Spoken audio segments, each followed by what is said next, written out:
Greetings to all melanated people all around the world. It's really a joy and a blessing reaching out to you this morning and getting the sun to shine upon me also, because it was raining throughout the week. And to see this day, many people have gathered together in their churches, as they will call those buildings. But for those who are more enlightened, we know that this body of ours is the house of God, it's the tabernacle of God, it is the temple of God. We know that God won't dwell in temple made of hands. And they would say the same thing too, but yet they would say, my brother, my sister, I haven't seen you in church. And then they would say things like, I am going to church. And they would say things like, I'm not seeing church anymore, like you are backslidden. So, my brother, my sisters, because this whole thing is based on contradiction, they will always contradict themselves. That's the reason why I want to speak to you this morning concerning tourism versus agriculture. And the reason why I want to speak to you concerning tourism versus agriculture, in my country, which is the country of St. Vincent and the Grenadines, almost every day a tourist ship has been coming in, and the taxi men and those who operate boats and so on, and the tour guides and so on, and even the prime minister of the country, they normally uplift tourism and having a race of people depending upon another race of people, and having a mentality when they see a certain race of people, they have a belief that these people have money, or these people can generate money to themselves or attract money to themselves, and they themselves, right, cannot attract money to themselves, as if something wrong with them. Okay, and they have to depend on these people to come to these parts to bring money to them, when the land of opportunity is just right between our two heirs. So I've come to realize that growing up, I remember quite vividly that a lot of the people who would have died and gone on, that they used to be farmers and they used to be always going in the land and so on. And this younger generation, everybody want blue-collar jobs.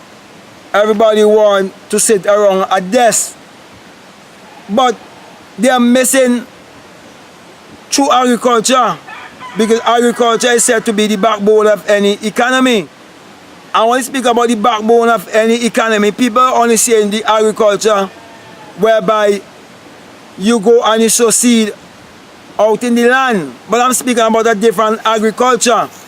I'm speaking about the sowing of your thoughts into your field. That's the reason why many melanated people believe that when the Bible speaks about the Garden of Eden, it is somewhere in Africa or is in some physical location. They believe in some geography.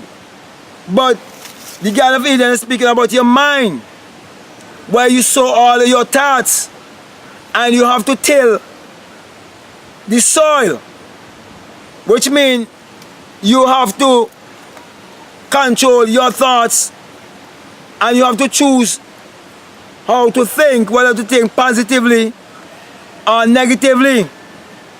That's why you have to prune your garden. And that is why it is said that by your fruit you shall be known. So when a people is going away from the true identity or the true divinity of who they are, because the universal question in this world is, who am I? And when the answer comes, it has to be, I am. I am that I am. I am whatever I believe myself to be. As a man thinketh in his heart, so is he. So when a country is in religious darkness, political darkness, and higher educational darkness, they normally go away from agriculture. And when they go away from agriculture, it's a symbol that they're not thinking. Because when it says the backbone of the economy, we know the whole vertebra has 33 bones. And that's why when the Bible speaks about Christ dying on the cross at age 33 is a secret. Because everything that you read in the Bible takes place within man. And so, I come to realize that the people in my country have reached to a place where it is so dark that when the tourist season, as they will call it, comes around, even their appearance will change. I remember I went to the botanical gardens where I normally used to go and meditate. And I haven't gone there for a while now, because I've been so busy with these tourists. And even the royal family, so-called royal family, because everybody in this world belongs to the royal family of the Almighty. Okay? When they will come to the same garden and do their ritual by planting a tree. And before they do that, they will have the children of our country bow down to the prince or whoever comes to these shows. And the parents are ignorant because they're walking through the school system. Okay? And when I got there, the tour guys, they were just different. The whole atmosphere was different. I could have felt the energy, and I asked them, what was it? What was going on? What they were going to have in? What they were having, sorry. And they said to me, it's story season.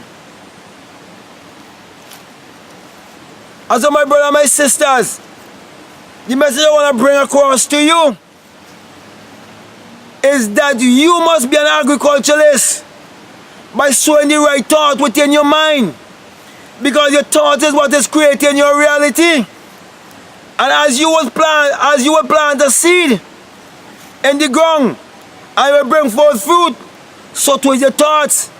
That's why the Bible says, unless a corn of wheat fall in the ground and dies, it abides alone. But if it dies, it brings forth much fruit. Until you die from the system of the world and its way of thinking, whereby you've been admonished in Romans 12. Be not conformed to this world, but be transformed by the renewing of your mind.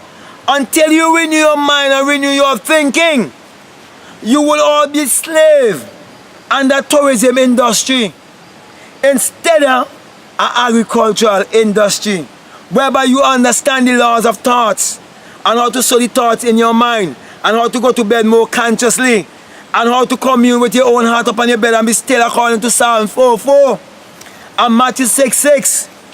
How to go into your own secret place, into your place of meditation, and how to close the door, but just closing your eyes and see things through your mind's eye. Because everything in this world was false thought. It was false imagined. That's the reason why when it tells you that without him there isn't anything made that was made, and that all thing was made by him. In St. John chapter 1 and verses 3, it is a personification of your own human imagination. It is not 1,000, 2,000 years ago it is speaking about.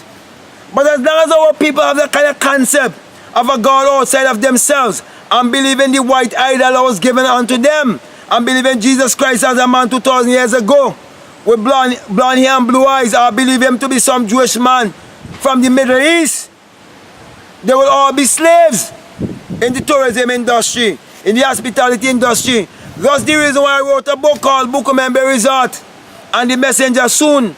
I'll have it up on Amazon, because I would have worked in the industry to come to know these things. So my brother and my sister, when I speak to you, I'm speaking to you from experience. I had to have all of these experience. And before I walked a Book of Memory Resort, physically I walked there spiritually. Because I was using the principle and using the law unconsciously.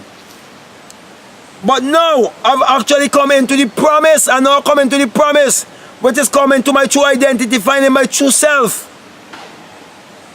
Now I'm teaching people to use the law consciously, because anyone and everyone is using the law. You can use the law consciously or unconsciously. What law? The law of attraction, the law of reproduction, the same thing. That's why they write all kind of book for you on law of attraction and hiding so many things from you. Instead of teaching you everything is right there in the Bible. The principle and everything is right there in the Bible. And all you have to do is to believe in the God within yourself. And that's all I'm teaching. I don't have a collection bag. I'm not asking you for money. I do not have anything for you to join. I don't have a so-called church building. My brother and my sister, all I want to do is just to educate you. Because there have been a miseducation of the Negro. And there must be a true messenger who must bring a true message to point you to look within yourself. Because our ancestors have always sent a message to us to say, man, know thyself. Many believe that they know themselves, but they do not know themselves because they're still holding to false identity. So with that being said, my brothers and my sisters, I want to give you the sign of the eye, the one eye, which is the rising of the sun, the S-U-N in a S-O-N. Say if the eye be single, your whole body will be full of light. And thus the reason why it is said that you must be the light of the world, and you must never light your candle and put it under a bushel, put it under a candlestand. And all those Christians who are against me, will oppose me and can't prove me wrong, they are afraid to come before the world and prove me wrong because they're lighting their so-called candle and put it under a bushel. But this candle is on a candlestand for all to see. So that means I want to say peace, love you, I'm out.